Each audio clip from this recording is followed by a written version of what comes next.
Matapos maareglo ang nangyaring kaguluhan sa bar, ay umuwi na sila ng boarding house. Sinamahan muna ni Jackie si Vi sa boarding house nito upang gamutin ang namamagang kamao. Hindi mapigilan ni Jackie na ngumiti habang ginagamot ang pagangkamay ng kaibigan. Sis, natutuwa ka talaga sa lagay ng kamay kong yan? Uy, hindi ha. Masama bang ngumiti? Eh, ba't ka nga nakangiti? Baliw ito. Pag ano nga itong kamay ko eh.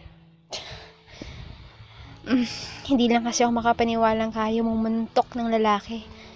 Nakita ko yung mukha ng kulokoy na yun. Sabog ang labi eh. Lakas mo pala manuntok, sis. Unbelievable. Di ko nga agad din alam eh. First time ko manuntok. Sakit pala sa kamay. Wow naman ang hands ko. Di ko akalaing may lahi ka palang Pac-Man, sis. Aray sis, dahan-dahan naman. Sorry po. Pero thank you, sis ha. Hindi mo ako hinayaang mabastos. Siyempre naman, Jackie. Walang kahit na sinong pwedeng manakit sa'yo. Kahit babakla-bakla lang ako, Jackie. Makakaasa kang hindi kita pababayaan. Salamat, Vice. Yung sayaw pala natin kanina parang totoo, no? Saglit silang nagkatitigan na tila binabasa ang kapwa nila mga mata. Ganun talaga siguro kapag... Hindi na natapos ni Vice ang sasabihin nang pumasok si Mika. Guys, wait lang ha. Jackie, andyan si Tom eh. Gusto ka daw makausap? Ha? Gabi na. Sige, pakisabing saglit lang ha. Umiling-iling na lang si Vice. Okay lang. Kaya ko na to, Jackie. Salamat ha. Malungkot itong sabi. Text mo ko kapag kailangan mo ko ha. Matulog ka na. Malambing na sabi ng dalaga. Pilit ng ngiti lamang ang ginanti ni Vice. Ramdam ang kalungkutan ng kanyang puso. Pagdating ni Jackie sa boarding house, agad bumungad sa kanya ang nag-aalalang mukha ni Tom. Jackie, sorry talaga. Ikinuwento ni Tom ang nangyari kung kaya't hindi ito nakasipot sa usapan. Nagkagulo pala sa bahay nila. Nag-away ang mami at daddy niya dahil sa pambababae nito.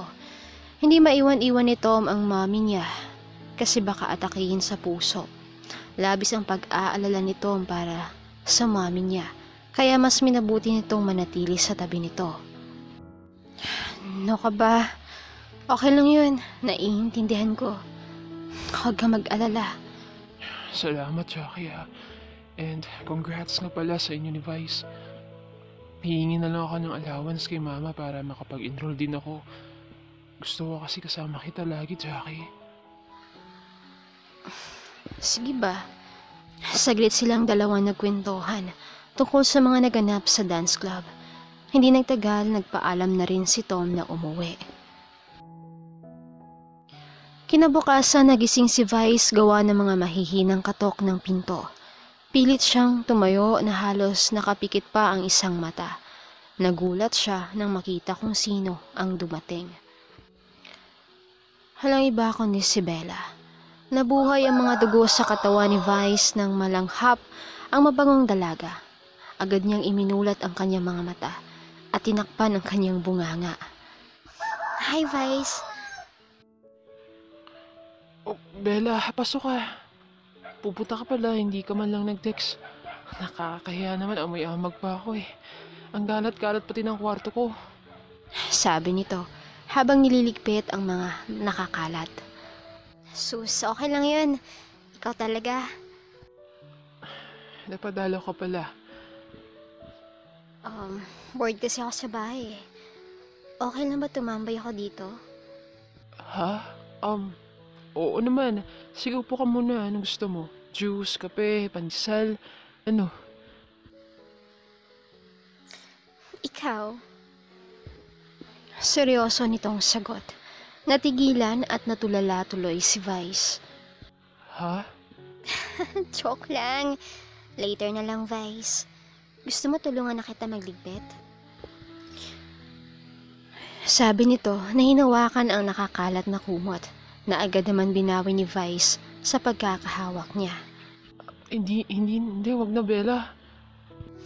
Teka, ano nangyari dyan sa kamay mo? Napansin nito ang namamaga niyang kamay. Ito, wala to. May nasapak lang ako kagabi. Ha? Napaaway ka?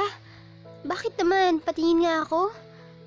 Nito na hinawakan at sinuri ang mga kamao niya. Dahan-dahan lang, Bella. Ininuman mo na ba ito ng antibiotics? Namamaga oh. Hindi pa eh. Mag-breakfast ka na kaya para makainom ka na ng gamot. Mas lalong sasakit yan kapag hinayaan mo. Sabi nitong bakas ang pag-aalala. Nagpresinta si Bella na siya ang maghahanda ng pagkain. Nagprito siya ng itlog at longganisa. Nagtimpla din siya ng kape. Patapos na ng kain sila Vice nang biglang dumating si Jackie. Hello sis, good morning. May dala akong breakfast for you. Natigilan si Jackie nang makita si Vice kumakain kasama si Bella.